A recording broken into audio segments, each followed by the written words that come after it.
քննարկելու հետևում եք կշռեցեք հանրապետական գործիչ Էդուարդ Շարմազանովի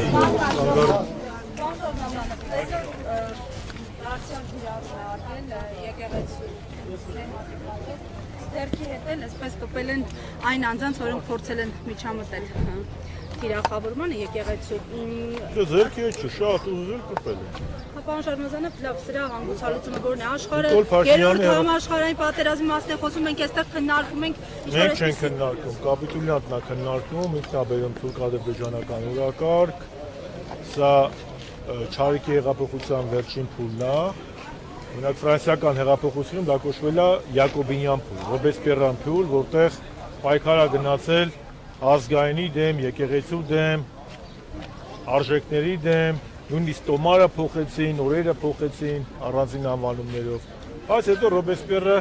ունեցավ շատ տխուր ճակատագիր։ Բայց խնդիրը նրա մեջ է, որ Նիկոլ Փաշինյանը եւ մենք անգամ չէ որ ասել ենք։ Տարիներ շարունակ ասում, այդ մարդը պատերազմը հայտարարել իր խմբակի հետ միասին Հայաստանի երրորդ հանրապետությանը։ Եվ կամ պետք է լինի ազգային դիմադրություն,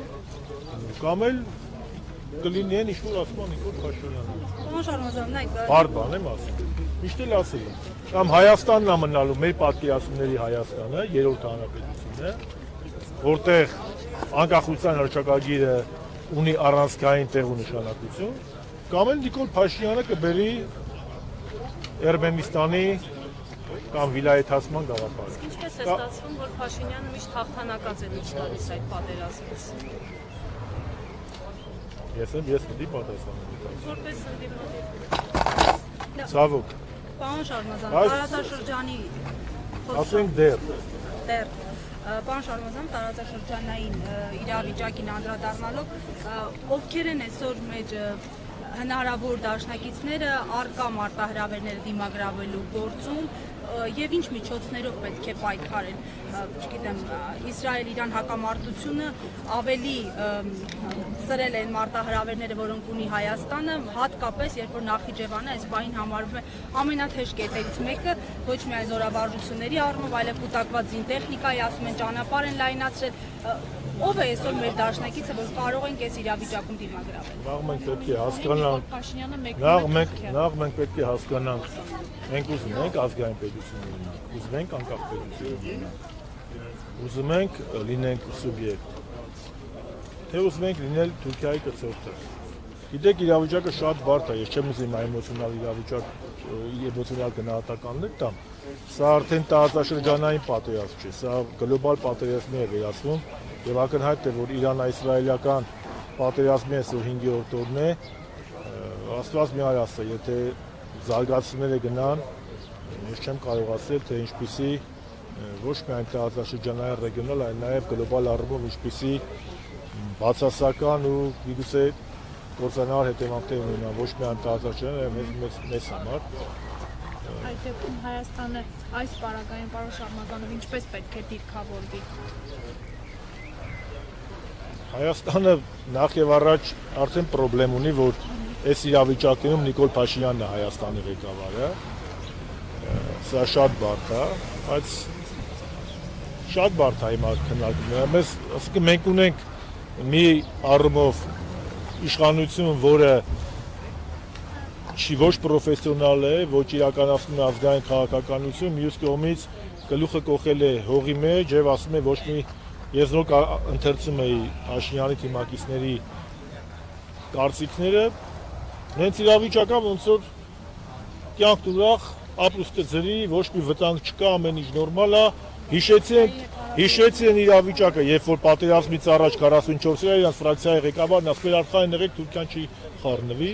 ես մի կողմից պանիկայինել եմ դեմ Մերի ջան, պանիկա լավ բանի չի բերի, բայց այս իրավիճակում ունենալ նման էմոցիոնալ, նման չհաշվարկված քայլեր կատարող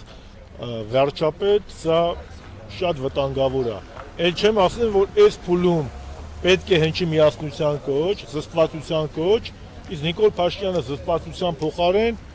պատերազմը հայտարարում, եկեղեցին քիչ է, հիմա այլ բարերարներին է պատերազմ հայտարարում ու հայ ժողովրդին։ Բայց միգուցե դրա մեղավորը եւ բարերարներն են, եւ մենք ենք, եւ եկեղեցին է, մենք եւ հասարակությունն է, որ ինքը դեռ եթե վարչապետ է, բա պետք է ասի։ Հիմա խոսելու ժամանակներն ավարտվել են, էլի։ Քաղաքականության մեջ կարևորը ոչ թե զազրախոսելն է, այլ արդյունքն է։ Տեսնենք, եթե Նիկոլ Փաշինյանը մնաց, ուրեմն Հայաստան չի լինի դասական առումով, ինչ ասեմ, ես բարդ է իրավիճակը, չեմ կարող ասել։ Հաշվարկված քայլերի թվին է պատկանում նաև առաջիկայում Նիկոլ Փաշինյանի այցը Թուրքիա։ Չեմ կարող ասել ինչ օրակարգով է գնում։ Հայ-Ադրբեջանը ըստ 24 նյուզի դիվանագիտական աղբյուրի։ Ես գիտեմ, որ 24 նյուզը 2 օր առաջ առաջինն է դրա մասին ասել, հա, առաջինը դուք եք ասել, այնտեղ կնայել եմ, ասել եք, որ բանի թեման դուրս է գալիս,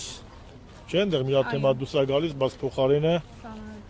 սահմանության թեման դուրս է գալիս, բայց այնտեղ մի հատ ուրիշ թեմա մտնում է։ Նիկոլ Փաշինյանը ինքը ինչ պետք է բանակցի Թուրքիայում։ Այսինքն ինչ եք սպասում Նիկոլ Փաշինյանից։ Ինքը արդեն ամբողջությամբ Հայաստանը տարել է թուրքական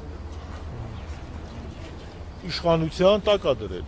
Հայաստանը ռուսական ազդեցությունից դարձել է թուրքական աշխարհի մաս, դժբախտաբար։ Որովհետև ասում են Ռուսաստանը պատերազմի մեջ է, Իրանը փաստորեն այսօր էլ պատերազմի մեջ է, մենք այլ ընտրանքներ պետք է փնտրենք, մենք այլ ընտրանքներ փնտրելու ճանապարհին ենք։ Թուրքիան էլ նես բաներ էլի պատերազմից հեռու էր, էլի Կիպրոսը պապս էր օկուպացրել, Սիրիան պապս էր մտել, հա, կամ Իրան։ Նես Թուրքիան էլ խաղաղացել ապրում է։ 44 օրյա պատերազմում խոսքի ուրիշ երկրի բայրակթարներն են խփում։ Ես Թուրքիան էլ ես մաս Թերեզան, մենք էլ վրեկներից խաբար չկա։ Ասում եմ երկխոսության այլ ընտրանքը ո՞րն է։ Երկխոսությունը, բայց սա երկխոսություն չի, սա մենախոսություն է։